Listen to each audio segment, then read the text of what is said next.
میں اپنے تمام کارکنوں کو ہدایت دینا چاہتا ہوں، تمام پارٹیوں سے کہنا چاہتا ہوں کہ وہ تمام رکاوٹیں توڑ کر آئیں اور جہاں جہاں پر پولیس یا کوئی بھی قوت راستے میں آتی ہے ان کی قوت کو توڑیں، ان کے گھیرے کو توڑیں، اس سے آگے بڑھیں، اور اگر وہ ڈنڈا استعمال کرتے ہیں تو آپ کو بھی ڈنڈا استعمال کرنے کی اجازت ہے۔ بھرپور مزاحمت کے ساتھ کل کی کارروائی انشاءاللہ ہو کر رہے گی۔ ہم نے اس تمام صورتحال کا مقابلہ کرنے کے لیے کل کی حکمت عملی تیار کر لی ہے۔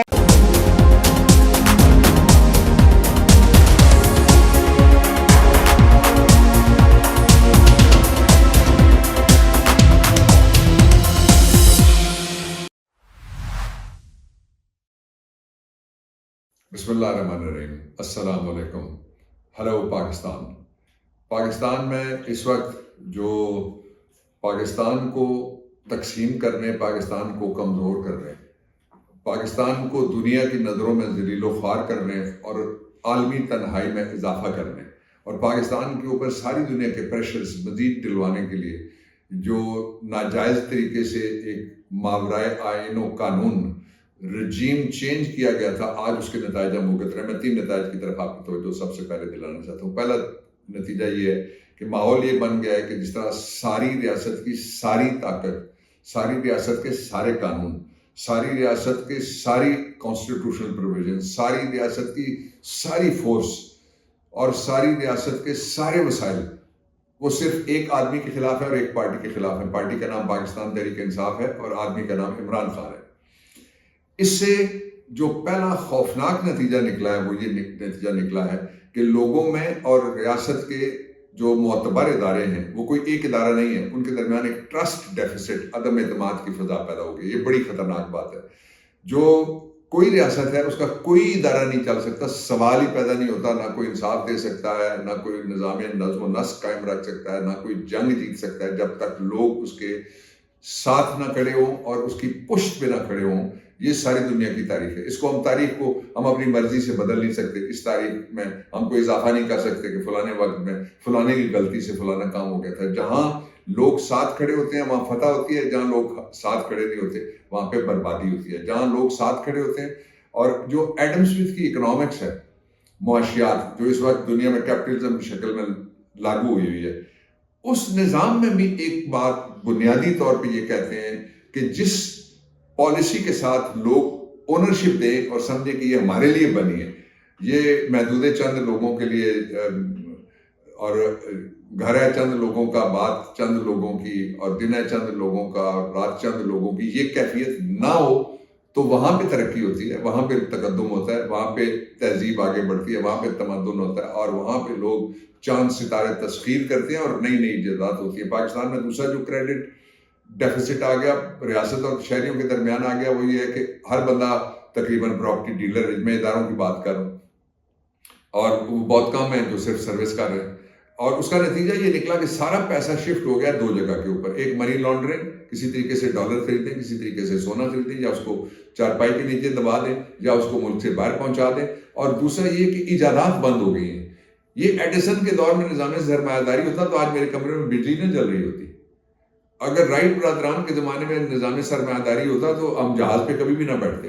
اور اس سے پہلے بھی ایک ہندوستان کے اندر پرشین نسل کا ایک مسلمان تھا، شیخ چلی، جس نے اڑنے کی کوشش کی تھی۔ وہ انڈیا کا ایک صوبہ ہے، میں آپ کو بتا دیتا ہوں، ہریانہ، وہاں اس کا قلعہ بھی موجود ہے، کہ ذرا گوگل کر کے دیکھیے گا وہ کیا۔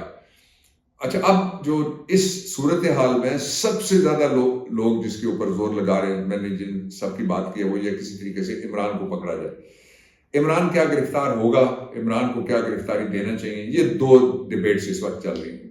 سب سے پہلی ڈیبیٹ میں آپ کے سامنے رکھنا چاہتا ہوں اپنا اوپینین اس کے اوپر، اور حالات و واقعات کی صورت میں کہ کیا عمران کو گرفتاری دینی چاہیے۔ جواب ہے بالکل بھی نہیں گرفتاری دینی چاہیے۔ کس کو وہ گرفتاری دے رہے ہیں؟ کیا عدالتی کو بیلف ہے جس کو وہ گرفتاری دیں گے، وہ جو ان کو محفوظ کر کے عدالت میں پیش کرے گا؟ آنسر از نو۔ کس کو گرفتاری دیں گے؟ اس وزیر اعظم کو گرفتاری دیں گے جو وزیر اعظم ان کی اسیسینیشن اٹیمپٹ میں نامزد، ان کی ایف آئی آر کا بڑا ملزم ہے اور مرکزی ملزم ہے ایک. دوسرا وہ کس کو گرفتاری دیں گے؟ اس وزیر داخلہ کو گرفتاری دیں گے جو ان کی ایف آئی آر میں ان کا نامزد مرکزی ملزم نمبر 2 ہے نامزد. تو کوئی کبھی کوئی اپنے قاتل کو بھی گرفتاری دیتا ہے، اس کی کسٹڈی میں بھی جانا پسند کرتا ہے. تیسری بات یہ ہے کہ جو پلان تھا پہلے، میں ایک بات ابھی مجھے عمران خان صاحب نے مجھ سے شیئر کی تھی اور میرے پاس اور معلومات بھی آئی تھی، یہ بات پہلے نہیں کی کہ میں کہنے لگا ہوں. وہ یہ ہے کہ جب عمران خان آ رہے تھے پہلی دفعہ یہاں، جس کے نتیجے میں 42 لوگ گرفتار کر کے ان کے پرچے کیے گئے.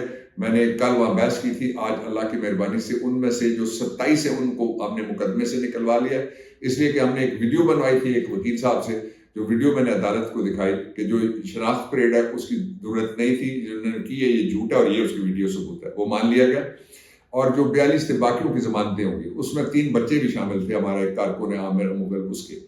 اب اس کا ایک اور پہلو میں آپ کے سامنے رکھنا چاہتا ہوں کہ جب وہ آ رہے تھے تو آپ کو یاد ہے کہ وہ جہاز سے آ رہے تھے. جہاز کو پہلے لینڈ کہاں پہ کرنا ہے؟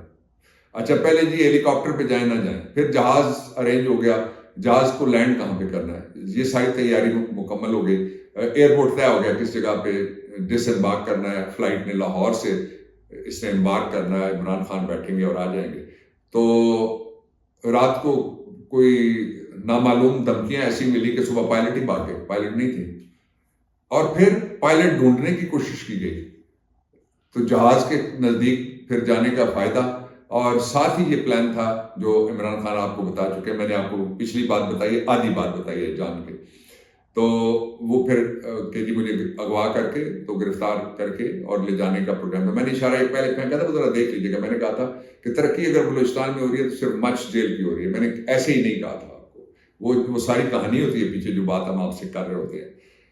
یہ ملک اپنا ہے، اس کو بچانا ہم نے، اس لیے وہ ہم نعرہ ہمارا ہے کون بچائے گا پاکستان عمران خان. اس لیے ہم ملک بچانے والوں میں سے ملک بچا کے بات بھی اسی لیے کرتے ہیں. ورنہ تو بہت ساری ایسی باتیں جو آگ لگا دینے والی بھی ہمیں پتہ، یعنی دل میں طوفان چھپائے بیٹھا ہوں، یہ نہ سمجھے کہ ہمیں کو پتہ کچھ نہیں ہے.